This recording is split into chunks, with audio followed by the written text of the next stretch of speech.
नमस्कार साथियों, आज की सच्ची कहानी को सुनकर के यदि आपका दिल नहीं पिघला, यदि आपकी आंखों में आंसू नहीं आए, यदि आपकी आंखें नम नहीं हुई, तो साथियों समझना कि आपके अंदर भी अब इंसानियत कम होने लगी है, या फिर यूं कहें कि समाप्त हो गई है। साथियों, इस कहानी को सुनकर के अपनी राय कमेंट बॉक्स में जरूर लिखिएगा। तो चलिए शुरू करते हैं इस कहानी को।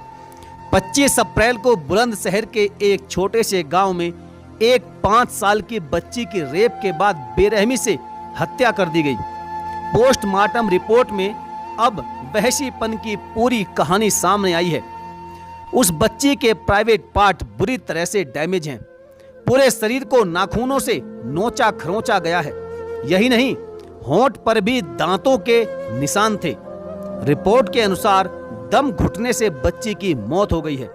यानी दुष्कर्म के दौरान दरिंदे ने बच्ची का मुंह और नाक दबा दिया, जिससे वह चीख न सकी। इसी दौरान उसकी जान निकल गई। पहले जान लेते हैं कि यह घटना कब और कहां हुई है। साथियों, घटना जहांगीराबाद थाना क्षेत्र के एक मोहल्ले की है।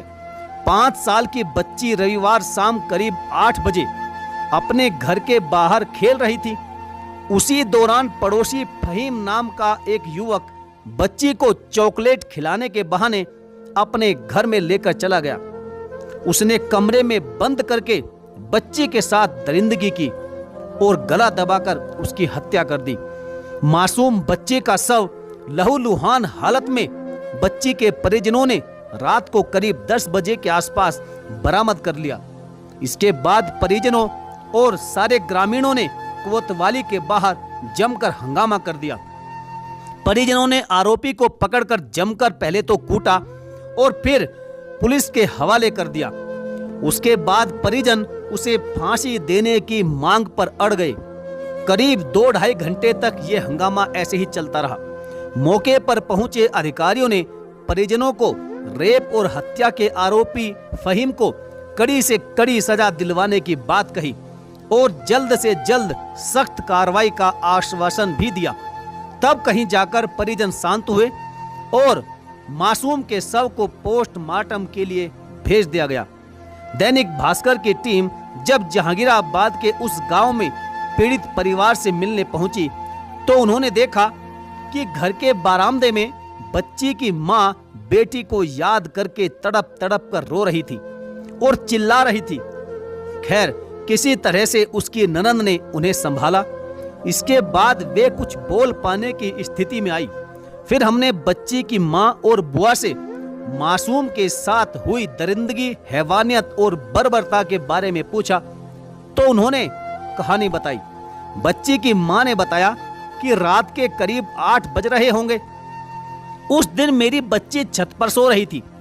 मैं नीचे किचन में चावल बना रही थी। पास की ही दुकान से दही लेकर आई थी। सोचा था कि माँ और बेटी आज दोनों मिलकर के दही और मसाले वाले चावल खाएंगे। थोड़ी देर बाद मैं छत पर गई तो वहां मेरी बेटी चारपाई पर नहीं थी। पता किया तो मोहल्ले के लोगों ने बताया कि थोड़ी देर पहले ही वो पड़ोसी फहीम के घर के सामने खेल रही थी। अब मुझे लगा कि शायद खेलते खेलते पड़ोसी के घर चली गई होगी, तो उसके घर पर भी पता किया, लेकिन किसी ने कुछ नहीं बताया।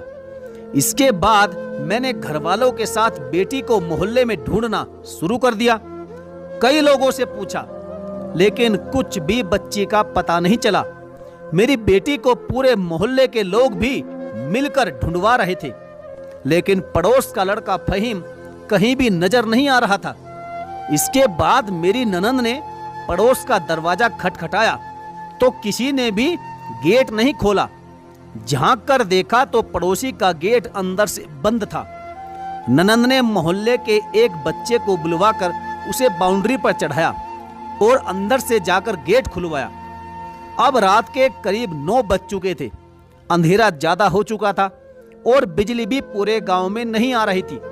इसलिए मोबाइल की टॉर्च के सहारे ही हम लोगों ने पड़ोसी के कई कमरे और आंगन को चेक किया, लेकिन मेरी बच्ची कहीं भी नहीं मिली।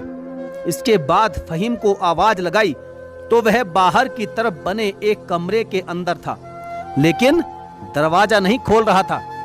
वह कहता रहा कि यहाँ से चले जाओ, कमरे में कोई नहीं है। उसकी इस बात पर हम लोगों का शक गहराया। इसके बाद घर वालों ने दरवाजे को तोड़ दिया। अंदर एक चारपाई पड़ी थी, उसके नीचे खून पड़ा था और ऊपर फहीम चारपाई पर लेटा हुआ था। हमने नीचे झांक कर देखा तो हमसे देखा नहीं गया। वह खून मेरी फूल सी बच्ची का ही था। बच्ची के तन पर कपड़ा नहीं था, उसके प्राइवेट पार्ट से खून बह रहा था। पैरों की हड्डियां भी टूटी हुई थी। चेहरे पर नाखून से नोचने के निशान थे। होंठ दांतों से काटे गए थे। यह देखते ही मैं बेहोश हो गई। आगे माँ ने बताया कि मेरी फूल सी बेटी को उस दरिंदे फहीम ने मार डाला। उसने बच्ची के साथ हैवानियत की। वह उस वक्त नशे में धुत था। हमने कभी सोचा भी नहीं था कि वह मेरी बच्ची के साथ इतना घटिया और घिनौना काम करेगा। मेरी बेटी बहुत रोई होगी, चीखी होगी, तड़पी होगी, चिल्लाई होगी, बचाने के लिए आवाज लगाई होगी, लेकिन उस दरिंदे ने उसे नहीं छोड़ा। न जाने कितनी मुश्किलों में मेरी बेटी की जान निकली होगी। वो बहुत तड़पती होगी। उसने मुझे पुकारा होगा, लेकिन उस दरिंदे ने उसे मार डाला। मुझे अब न्याय चाहिए। पड़ोस का घर मेरे सामने जैसे ही आता है तो मुझे मेरी बेटी याद आती है। इस घर पर बुलडोजर चलना चाहिए। उस दरिंदे को फांसी होनी चाहिए, क्योंकि तभी जाकर मेरी फूल सी बच्ची की रूह को शांति मिल पाएगी। फिलहाल आरोपी के घर पर ताला लगा हुआ है। उसके परिवार के बाकी सभी लोग फरार हैं। बच्ची की बुआ ने बताया कि शाम के 8 बज रहे थे। भाभी गेट पर खड़ी थी। मैंने पूछा तो बताया कि बच्ची को ढूंढ रही हूँ, कहीं नजर नहीं आ रही। ऊपर सो रही थी, उसके बाद खेलते हुए नीचे आई थी। मैंने सोचा आस पड़ोस में खेलते खेलते सो गई होगी, तो पड़ोस के घर में ही पहले खोजने लगे। उस समय पड़ोसी के आंगन में देखा तो नजर नहीं आई। इसके बाद पूरे मोहल्ले में देखा गया, लेकिन नहीं मिली। मस्जिद से अनाउंस करवाया, लेकिन कुछ भी बच्ची का पता नहीं चला। वापस लौट रहे थे तो देखा कि पड़ोस का दरवाजा बंद था। पड़ोसी फहीम 15 दिन पहले अपनी भतीजी के साथ भी छेड़छाड़ कर चुका था, इसलिए उस पर शक होने लगा। वह कमरे में था और दरवाजा नहीं खोल रहा था। बाकी कमरे को तो हम लोग खंगाल चुके थे, बस फहीम का ही कमरा रह गया था, और वही हुआ जिसका हमें डर था। किसी तरह दरवाजा तोड़कर अंदर गए तो चारपाई के नीचे किसी बच्ची के पैर नजर आए। झांक कर देखा तो मेरी भतीजी मरी पड़ी थी।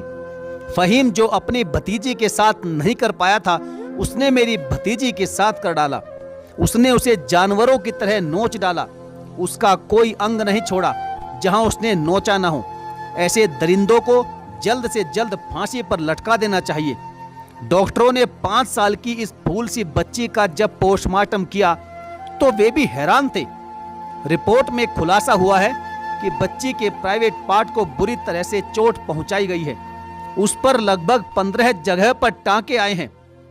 बुरी तरह से ब्लीडिंग हुई है। इसके अलावा उसके चेहरे को नाखूनों से बुरी तरह नोचा गया। पेट, गले और सीने पर दांतों से काटने के कई गंभीर निशान मिले हैं। चेहरे को 12 से 15 जगह पर नोचा गया है। इसके अलावा पीठ और कमर के नीचे भी नोचा गया। दोनों पैरों की हड्डियां भी टूटी हुई है। इसके बाद उसका गला दबाया गया। रिपोर्ट के मुताबिक बच्ची की मौत के काफी देर तक खून बहता रहा, जो कि बाद में सूख गया था। गांव के लोगों ने बताया कि फहीम की उम्र 30 साल के आसपास की होगी। उसने 2 शादियां की थी। पहली शादी 5 साल पहले हुई थी, लेकिन वह नशेड़ी है, बहुत ज्यादा नशा करता है। पत्नी को परेशान करता था, उसके साथ खूब गाली गलौज और मारपीट किया करता था, इसलिए वह फहीम को छोड़कर चली गई। इसके बाद उसने अभी 3 साल पहले ही दूसरी शादी की थी। आरोपी के घर में उसके माता पिता, भाई भाभी और उनके 2 बच्चे हैं। वारदात के बाद से फिलहाल पूरा परिवार फरार चल रहा है। उसके मकान के गेट पर ताला लगा हुआ है। फिलहाल पीड़िता के घर पर उसकी मां के अलावा 8 साल का भाई, पिता, दादा और दादी के अलावा कई रिश्तेदार हैं। सभी के मन में बेहद क्रोध और गुस्सा भरा है। सभी आरोपी को जल्द फांसी की सजा देने की मांग कर रहे हैं। आरोपी जेल में है और पीड़िता के घर के बाहर पुलिस तैनात है। साथियों, ये थी आज की दर्दनाक सच्ची घटना। अब आप बताइएगा कि ऐसे दरिंदे को क्या सजा देनी चाहिए। मेरा मानना है कि पहली बात तो यह है कि हमें अपने बच्चों के मामले में हर किसी का मतलब सभी को शक भरी निगाहों से देखना चाहिए और अपने बच्चों को छोटी उम्र से ही ये सिखाना चाहिए कि कोई भी किसी भी चीज का लालच देकर उन्हें अपने पास बुलाए तो बिल्कुल नहीं जाना चाहिए। पता नहीं कौन इंसान कैसा है और किस इंसान के अंदर भेड़िया छुपा हुआ है, लेकिन आजकल देखा गया है कि ऐसी घटनाएं बहुत ज्यादा मात्रा में सामने आ रही है।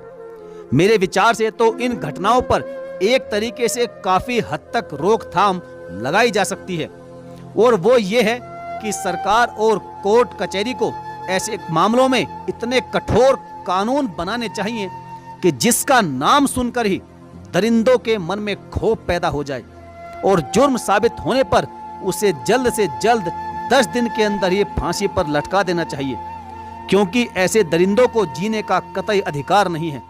ऐसे दरिंदे हमारे समाज पर एक बहुत बड़ा कलंक है, कलंक। और यदि इस कलंक को समय रहते नहीं मिटाया गया तो ये लोग न जाने और कितने मासूमों की जिंदगी को बर्बाद कर देंगे। तो साथियों, आज मैं आपसे बस इतना ही कहूंगा कि चैनल को सब्सक्राइब करिए या मत करिए, वो आपकी मर्जी है, लेकिन कमेंट बॉक्स में अपनी राय इस बारे में लिखना बिल्कुल ना भूले।